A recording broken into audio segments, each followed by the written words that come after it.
네, 안녕하십니까. 화학강사 이유진입니다. 네, 오늘 그 수지고등학교 설명회를 좀 진행하려고 하는데요. 지금 현재 그 비대면 설명회로 진행되기 때문에 마스크를 좀 벗고 그렇게 하도록 하겠습니다.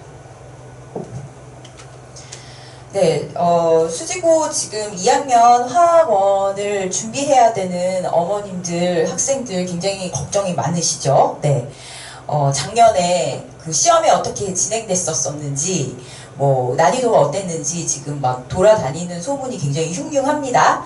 그래서 그 내용들에 대한, 팩트를 좀 전달을 해드리고, 어떻게 그거를 대비를 할 것이냐에 대한 방법론까지 상세하게 설명을 좀 드리도록 하겠습니다.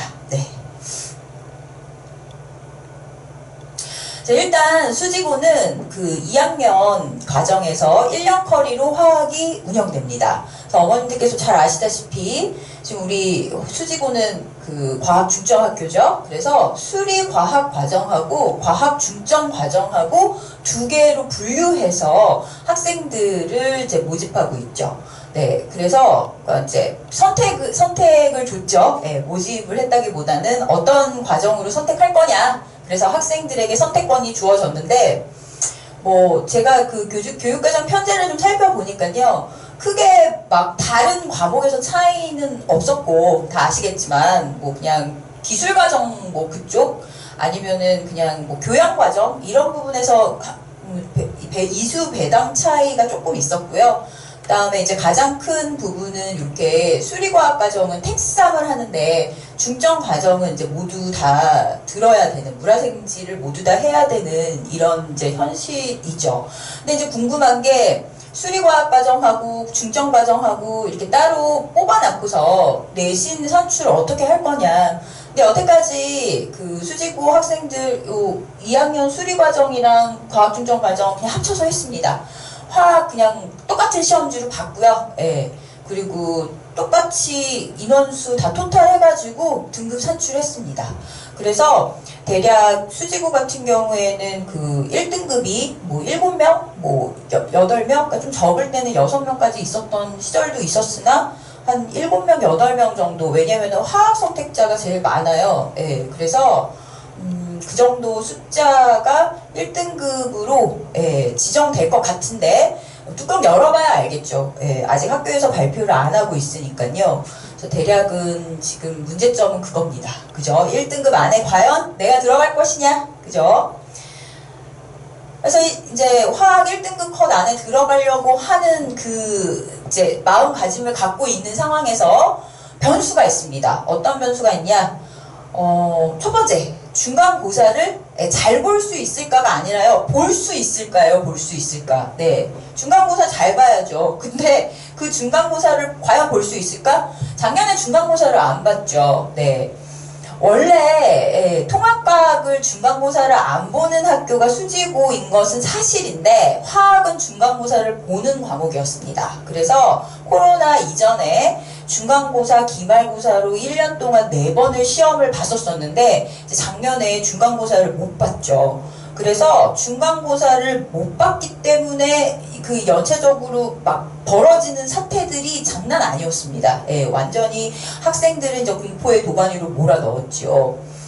중간고사를 만약에 못 보게 되면요, 1학기 기말고사에 중간고사 범위와 기말고사 범위를 합쳐서 한 번의 시험을 봅니다. 이게 집중이수 과정하고 좀 다른 거죠. 집중이수 과정은 1학기에 1학기 동안에 지금 그 화원 1년 커리를 다 때려 넣어가지고 시험을 보는 건데 수지고는 그건 아닙니다. 수지고는 1년 커리로 진행은 되고요.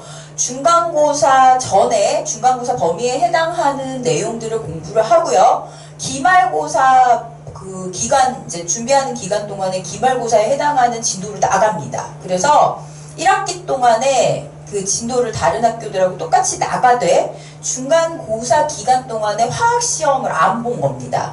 그래서 학생들이 이제 시험을 안 보게 되면 공부를 좀 게을리하죠. 아무래도 좀 긴장의 끈을 놓고 그리고 공부를 좀 소홀히 하면서 나중에 기말고사 볼 때쯤에 그때 좀 더 막 그냥 빡세게 하지 뭐 이렇게 생각하는데 절대 그렇지 않습니다. 절대 그게 현실성이 없는 얘기고요. 그렇게 했다가 다 망했습니다. 예, 심지어 30점, 40점대 속출입니다. 평균이 50점이 안 됐어요. 예, 그래서 이 중간고사를 만약에 올해도 볼 수 없다라고 하면은 중간고사를 지금 볼 사람들처럼 중간고사 기간에 공부를 열심히 해야 됩니다. 그리고 중간고사가 끝나고 나서 기말고사 범위 진도가 나갈 때 그거에 맞춰갖고 또 그 범위 공부를 한 다음에 그래서 중간고사를 다시 이렇게 되짚어 볼 시간이 현실적으로 많지가 않아요. 그래서 그 부분의 공부를 기말고사 직전에 조금만 손을 대도 바로 머리에서 생생하게 이것들이 살아 숨쉴 수 있을 정도의 중간고사 기간 공부가 반드시 필요합니다. 그 다음 두 번째 변수는요. 기말고사 출제 방향과 시험 난이도인데요. 누누이 제가 말씀드리는데요. 시험이 이렇게 어렵지 않았어요. 그러니까 이게 어렵지 않다라는 게 수지고는 시험이 어렵습니다. 원래 수지고라는 학교 자체가 시험이 어렵기로 어머님들께서도 아시고 지원하신 거잖아요. 그런데 그 수지고가 출제하는 문제 수준에서 비추어 봤을 때 작년 문제가 결코 어렵지 않았어요. 그 전년도도 만만치 않게 어려웠어요.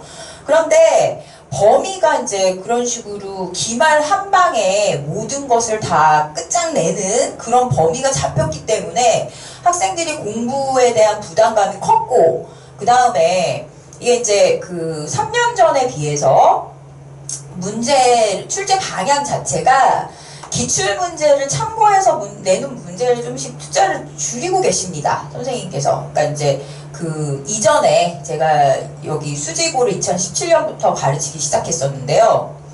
그 당시에 문제를 출제하셨던 선생님께서는 그 3학년 4월 전국연합 모의고사 문제 많이 참고하시고요. 수능 기출문제, 평가원 기출문제 많이 참고하셨어요. 그래서 그 정도의 문제를 풀어낼 수 있는 능력만 있다라고 하면 뭐가 나올지 아니까 훈련만 잘 돼 있으면 바로 100점으로 연결시키는데 공부시키는데 어려움이 없었어요, 제가. 그런데 지금 이제 어떤 선생님 한 분이 정근을 오셨죠. 누구를 여기서 이제 말씀드리기는 좀 뭐한데 한 분이 오셨는데 굉장히 선생님이 문제를 어렵게 내시는 선생님이십니다. 그래서 그 선생님께서 기출문제나 어떤 다른 문제 데이터들을 참고하시지 않고 자체적으로 문제를 출제하시는 방향을 트셨어요. 그래갖고 학생들이 처음 보는 유형을 시험 때 만나게 되죠. 굉장히 당황하죠. 왜냐하면은 공부했던 그 유사한 문제 유형이 안 나오니까. 그래서 이제 굉장히 그것 때문에 어렵다라고 느껴지는데요. 그 문제가 25문제가 전부 그런 문제로 다 출제되고 있지는 않습니다. 개념을 묻는 문제들, 약간 좀 간단하게 출제되는 문제들도 꽤 많이 나왔는데 결국 우리 수지고 학생들은 그런 문제로 등급이 갈리지는 않잖아요. 그 선생님께서 작정하시고 출제한 그 문제에서 이제 결판이 나잖아요. 그러니까 그 문제들을 이제 못 푸니까 학생들이 문제 굉장히 어렵다 이런 얘기들을 하고 있는 겁니다. 자, 그래서 이제 그 출제 방향이나 시험 난이도가 대략적으로 제가 지금 설명한 바와 같이 그런 수준으로 나왔는데요. 또 자세한 내용을요, 제가 여기 그 핸드아웃 자료에다가 다 담아드렸습니다. 아주 소상히 담아드렸습니다. 그래서 여기 지금 여기다가 작년 그 중간고사를 안 봤기 때문에 한번 본 그 기출 분석을 여기다가 해드렸고요. 요 자료를요, 그 학원에 비치해 놓겠습니다. 그래서 설명회 영상을 보시는 우리 어머님들께서 이렇게 리플렛하고 설명회 핸드아웃을 받아가셔가지고 설명회를 다시 한번 좀 보시면은 훨씬 도움이 되실 것 같아요. 네.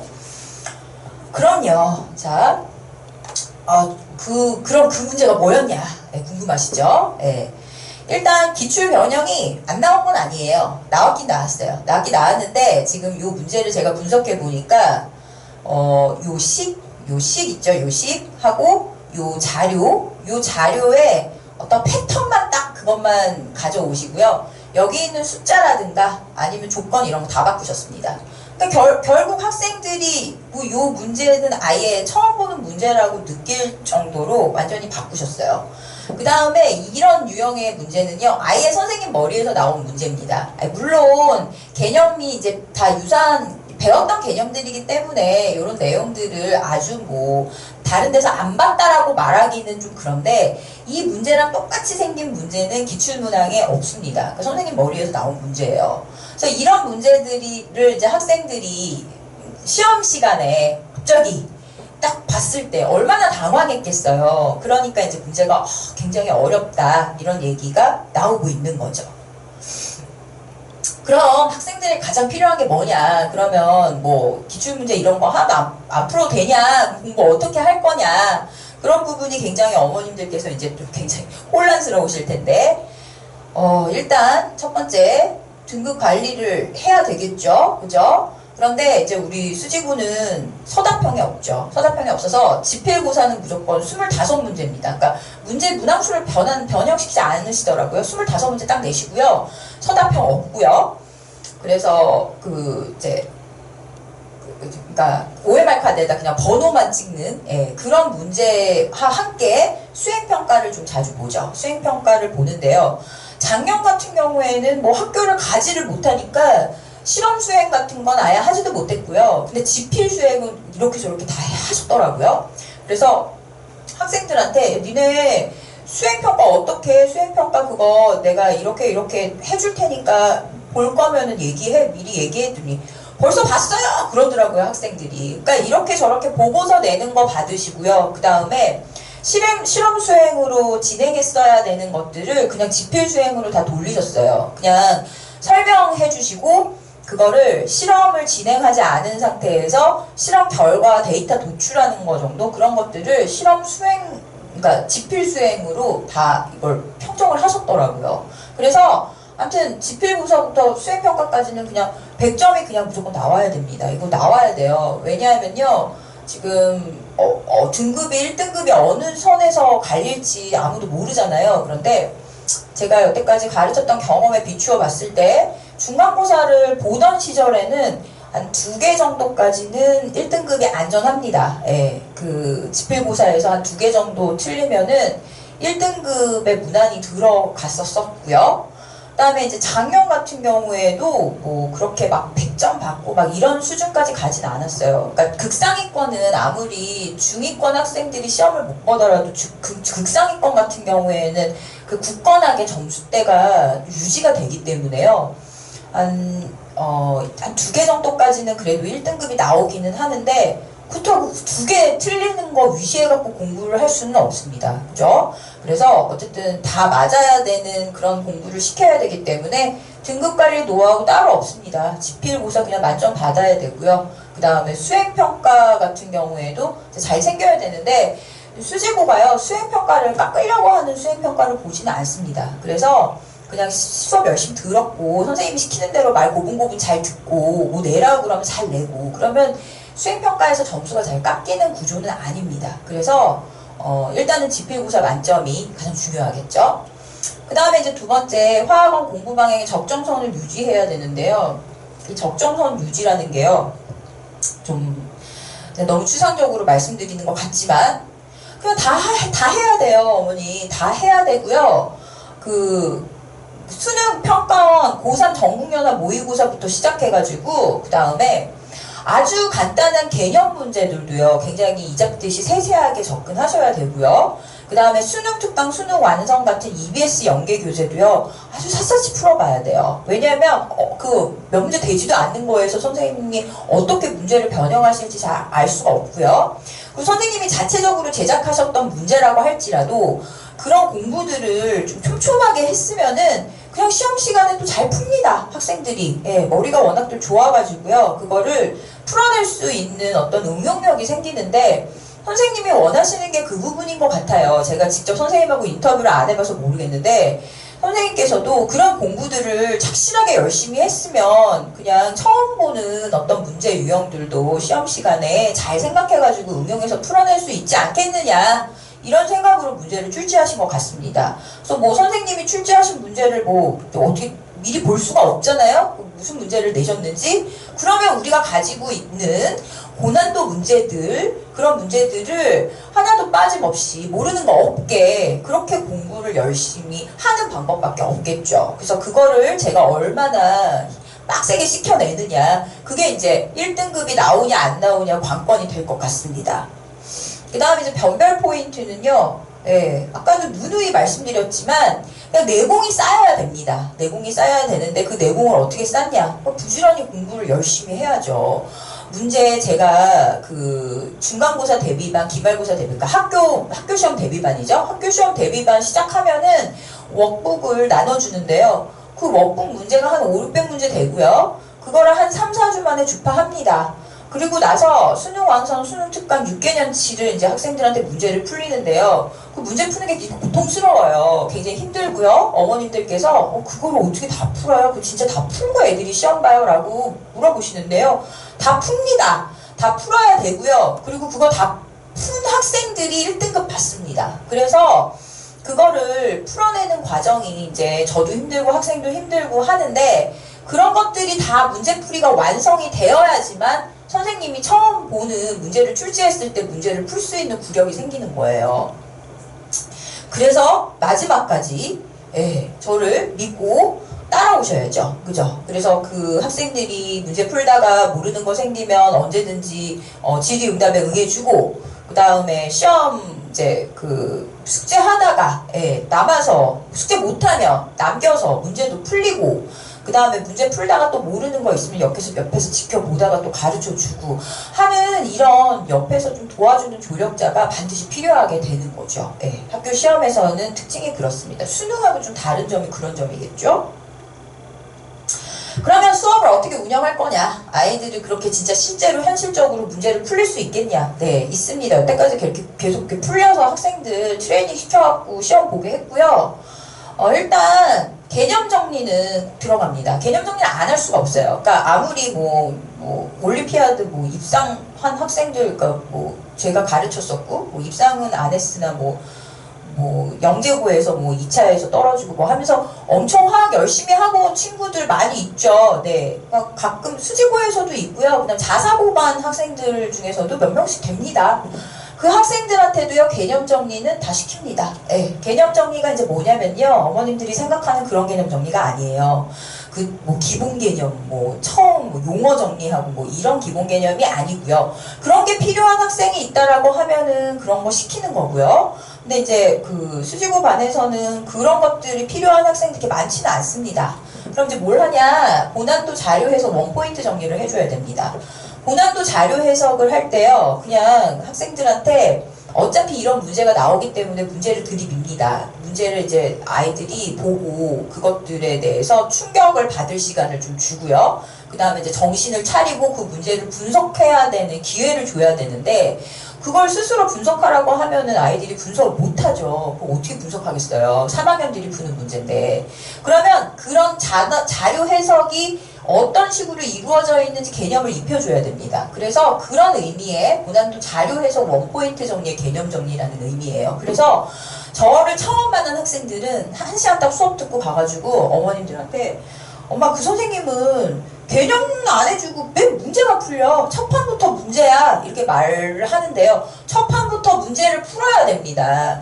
결국에는 시험은 문제를 풀어서 맞춰야지만 성적이 나오는 거죠. 그럼 세워라 내워라 하고 개념만 정리하고 있으면 학생들이 문제를 풀 수가 있나요? 못 풀죠. 그래서 실제로 나올 수 있는 수준의 문제들을 계속 들이밀면서 익숙해지게 만들어야 되고, 그걸 어떻게 푸는지에 대한 솔루션을 개념으로 다시 정리해서 입혀줘야 되는 게 제가 할 일입니다. 두 번째, 문제풀이가 진행돼야 되는데요. 이런 고난도 자료 해석을 하나 해주고 유사한 문제를 연이어서 수업 시간에 제가 풀어줍니다. 그래서 이걸 어떤 식으로 적용시켜서 써먹는지, 이 고난도 자료 해석의 개념을 어떻게 써먹는지를 알려주는데요. 그거랑 유사한 문제들을 숙제로 담아가지고 학생들한테 들려보내죠. 그래서 문제풀이는요, 어쩌면 이제 학생들이 꼭 해야 되는 일이기는 한데요. 이거를 이제 얼마만큼 집에서 완성도 있게 해갖고 왔냐과 시험에서 어느 정도의 그 등급을 내느냐와 아주 밀접한 관계가 있습니다. 그래서 과제를 완성도를 높여주는 게 제가 할 일이에요. 별거 없습니다. 안 풀고 왔으면 남겨서 풀리고 가고요. 예. 그리고 뭐 못 풀고 있으면은 그냥 계속 그냥 잡아놓는 방법밖에 없어요. 다 풀을 때까지. 그러니까 그게 싫다라고 하면 학생들이 알아서 풀어오고요. 몰라서 못 푼다. 그러면 이제 뭐 제가 옆에서 클리닉을 해주거나 조교가 붙어가지고 클리닉을 해주거나 하면서 어떻게 해서든지 풀어서 끝낼 때까지 이제 붙잡고 있는 방법밖에 없죠. 그 다음에 세 번째, 주간 테스트를 매주 봅니다. 주간 테스트는 뭐냐면요, 실력 테스트가 아닙니다. 이거는 점검 테스트라서요. 제가 이 개념 정립 부분하고 문제풀이 부분에서 다 해결된 문제들로 주간 테스트를 봅니다.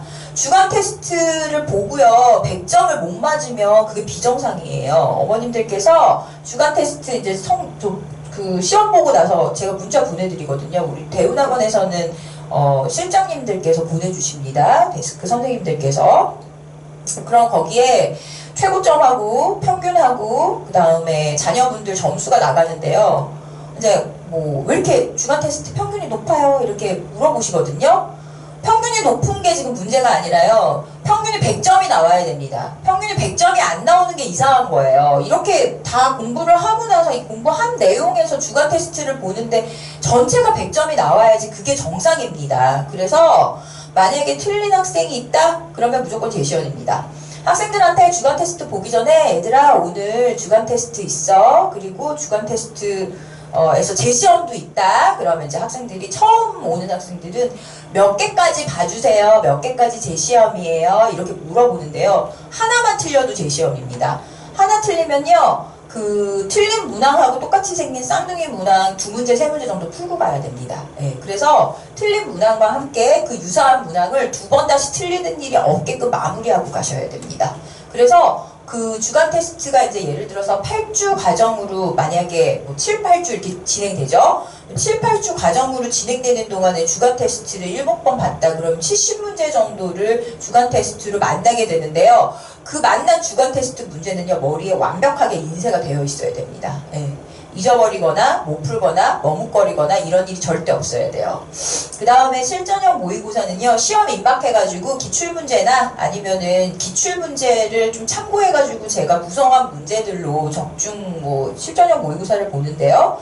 이게 잘 돼야지 이 실전형 모의고사 굉장히 의미가 있어요. 이거 안 되고 무슨 실전형 모의고사를 뭐 본다라는 거? 공부 안 된 학생들은 아예 이거 시키지도 않습니다. 제가 실전형 모의고사는요. 이미 공부가 다 되어 있는 학생들이 시간 안배 능력, 뭐 얼마나 스피디하게 푸느냐, 그런 어떤 리스크 관리 능력을 보는 거지 여기서 실력이 배양되지는 않습니다. 여기서 실력이 배양돼요. 이 1, 2, 3단계에서. 그래서 이 과정이 완벽하게 진행될 수 있도록 어머님들께서 좀 도와주십시오. 아이들이 요즘에 약해가지고요. 조금만 힘들거나 아니면 선생님이 좀 과도하게 공부를 시킨다 그러면은 못하겠다 그러고 안 가겠다 그러고 뭐 학생들이 굉장히 나약한 모습을 보이는데요. 어차피 수지고를 지원한 학생들이라면 그 정도의 공부를 하겠다고 마음을 먹은 상태일 겁니다.